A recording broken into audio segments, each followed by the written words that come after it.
Bienvenue à toi sur cette nouvelle vidéo sur ma chaîne Afro Business Info.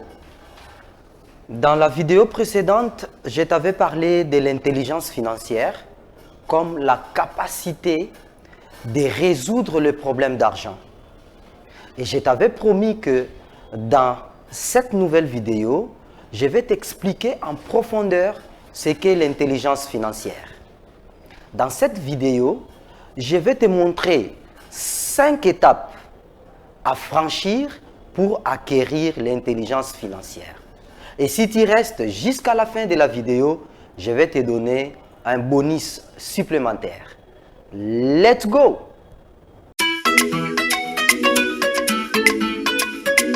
Salut à toi, bienvenue sur Afro Business Info. Moi, c'est José Mouchi. Sur cette chaîne, je parle de gestion des finances, je parle de fiscalité, je parle de business, je parle d'opportunités d'affaires, je parle de l'argent, money, mbongo, les mots de toute l'humanité. Je suis convaincu que si les jeunes Africains sont bien informés sur les sujets si haut cités, ils atteindront rapidement l'indépendance ou la liberté financière et ils vont créer les entreprises adaptées aux réalités africaines.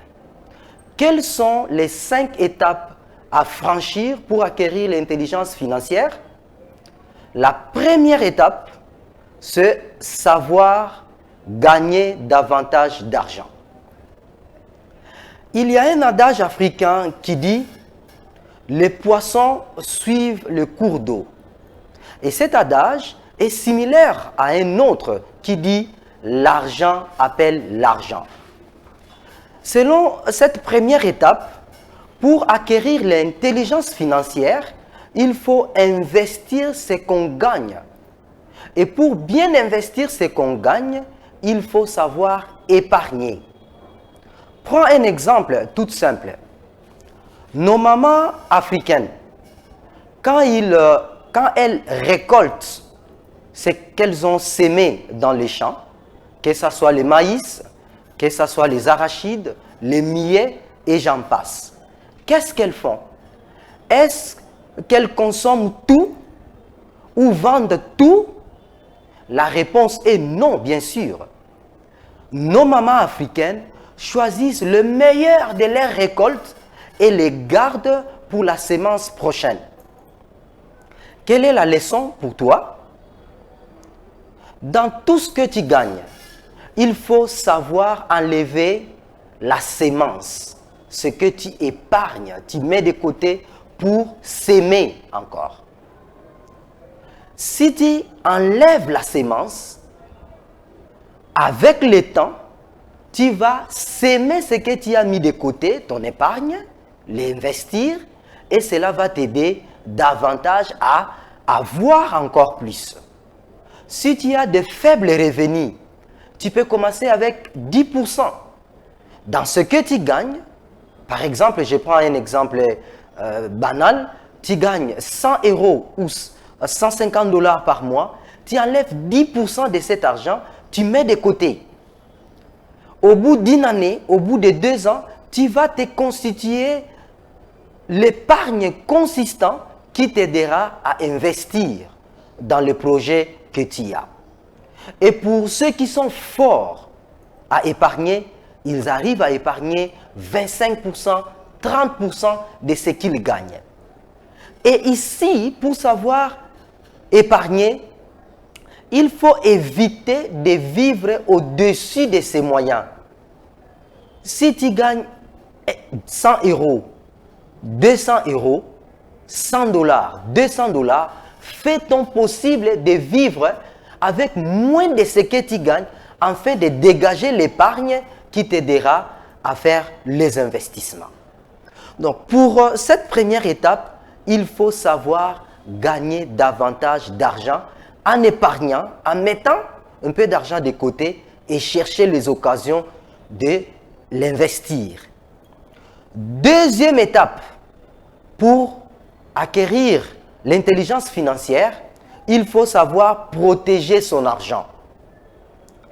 L'argent est comparée à un oiseau. Si tu ne sais pas l'apprivoiser, elle finit par s'envoler.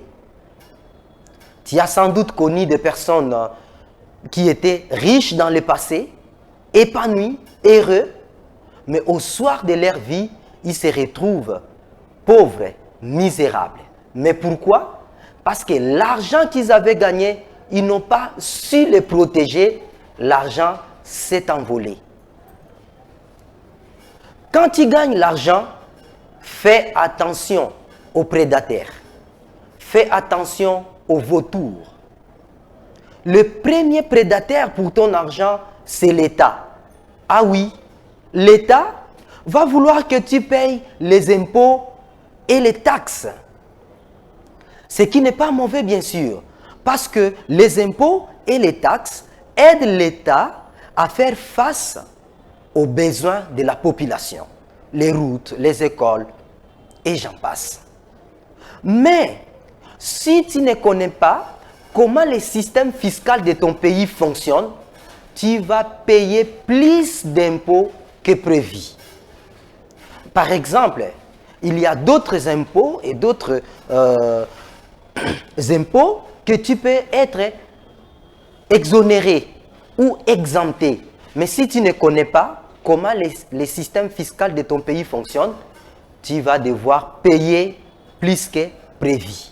Donc l'État est parmi les premiers prédateurs qui veut prendre ton argent. Alors tu dois protéger cela contre l'État en payant moins d'impôts possible et en payant les impôts que tu es vraiment redevable. Deuxième groupe de prédateurs, c'est les profiteurs.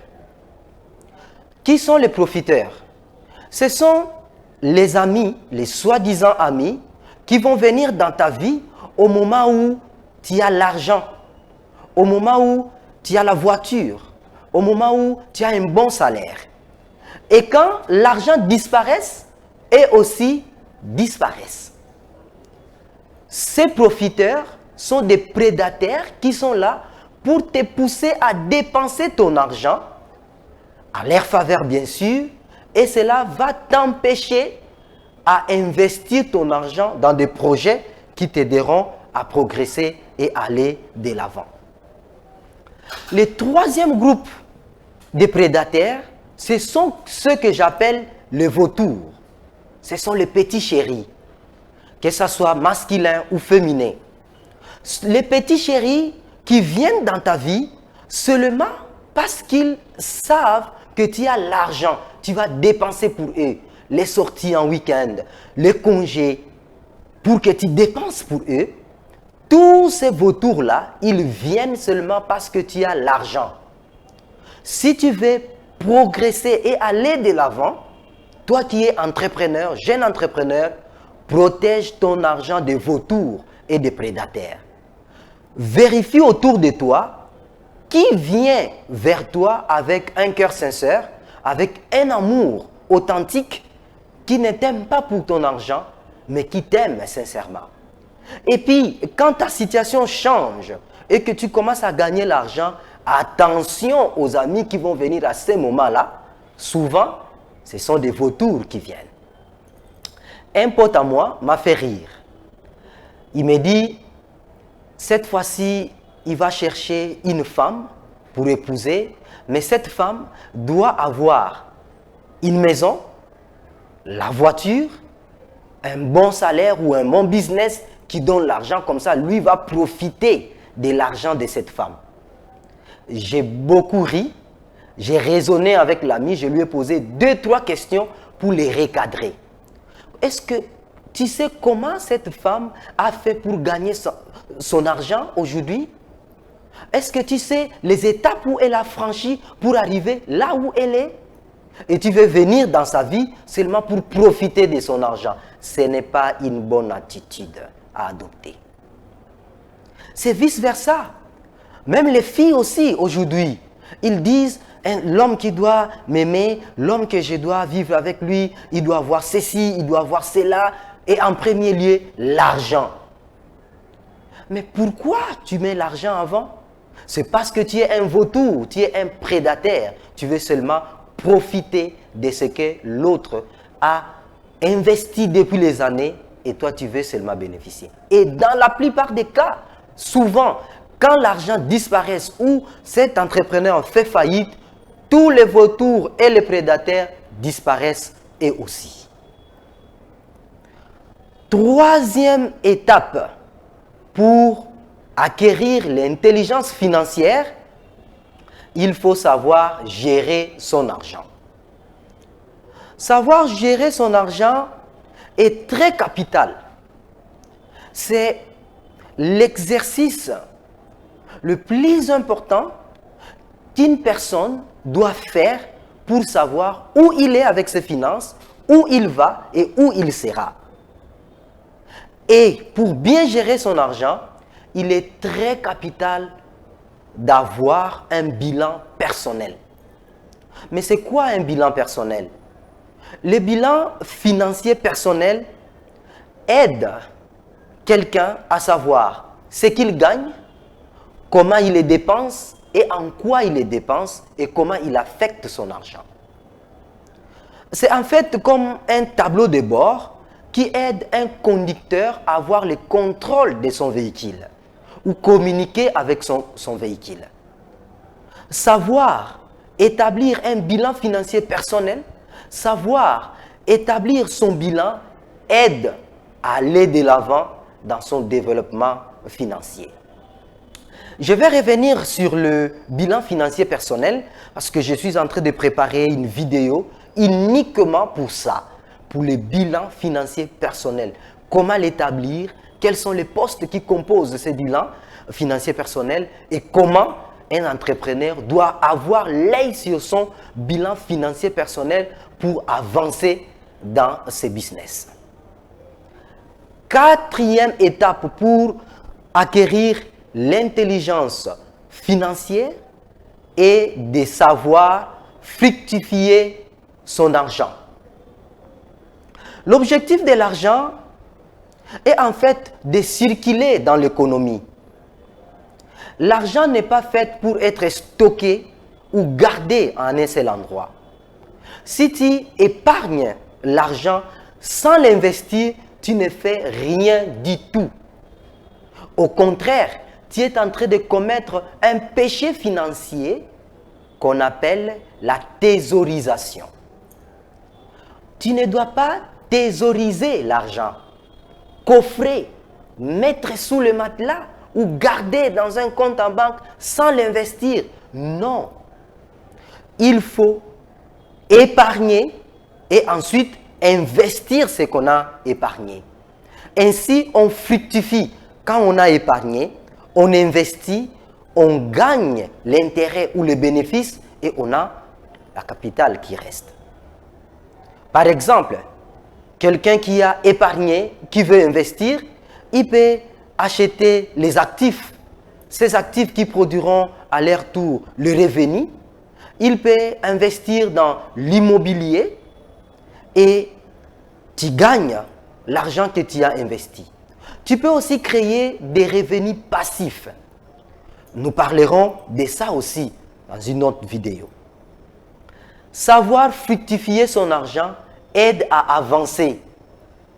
Ce que tu avais aujourd'hui, tu l'investis, tu gagnes, tu dégages l'intérêt ou le bénéfice, tu avances dans le processus. Cinquième et dernière étape pour acquérir l'intelligence financière, il faut savoir améliorer son information financière. Les Saintes Écritures disent « Mon peuple périt faute de connaissances ». Oui, quand on a moins des informations financières, on commet beaucoup d'erreurs avec son argent. Soit les prédateurs vont dilapider son argent, soit les vautours vont gaspiller son argent, soit toi-même tu vas faire les investissements risqués et au finish, tu vas perdre beaucoup d'argent. Mais si tu as l'information financière nécessaire, ça t'aidera à savoir comment tu investis ton argent et dans quoi tu l'investis. C'est pourquoi j'ai créé cette chaîne Afro Business Info pour partager les informations financières gratuitement avec toi. Et si tu es déjà abonné sur cette chaîne, je te dis félicitations. Mais si tu ne l'as pas encore fait, n'hésite pas à t'abonner parce qu'avec Afro Business Info, tu vas mettre tes informations financières à jour. Et cela va t'aider à aller de l'avant et acquérir l'intelligence financière, savoir gérer ton argent, savoir fructifier ton argent, savoir protéger ton argent, et c'est les informations financières qui t'aideront à faire tout ça. Les bonus que je t'avais promis au début, si tu veux acquérir l'intelligence financière, c'est le fait de lire les livres qui parlent de l'argent. Les livres qui traitent les questions d'économie, les livres qui traitent les questions financières, les livres qui parlent de motivation personnelle. Prends ton temps, écoute, lis ces livres. Lis ça et comprends ce qui est derrière. Prends aussi le temps. Sur Internet, par exemple, tu peux écouter les interviews qui retracent la vie des entrepreneurs à succès. Comment ils ont fait pour gagner leur vie, quelle erreur ils ont commis, qu'est-ce que cela les a coûté et comment ils ont arrangé ou amélioré leur investissement. Chers amis, chers jeunes, je vous invite à vous abonner sur cette chaîne et ainsi à continuer à acquérir l'intelligence financière. Nous vivons aujourd'hui à l'ère de l'Internet, où beaucoup de gens, pour lire, c'est tout un problème. Nous sommes là sur les vidéos, sur les blagues, tout ça. Réserve du temps pour la lecture qui parle des livres qui parlent de finances, d'économie, de fiscalité, et cela va t'aider grandement à aller de l'avant. Nous avons donné des conseils d'éviter les prédateurs et les vautours dans cette vidéo. Mais à la place, entoure-toi de bonnes personnes, comme les avocats, comme les comptables, comme les fiscalistes. Ils vont te donner l'intelligence dont tu as besoin pour développer ton business. Si tu as aimé cette vidéo, likez, partagez, laisse-moi un commentaire. Pour moi, je te dis à la prochaine vidéo.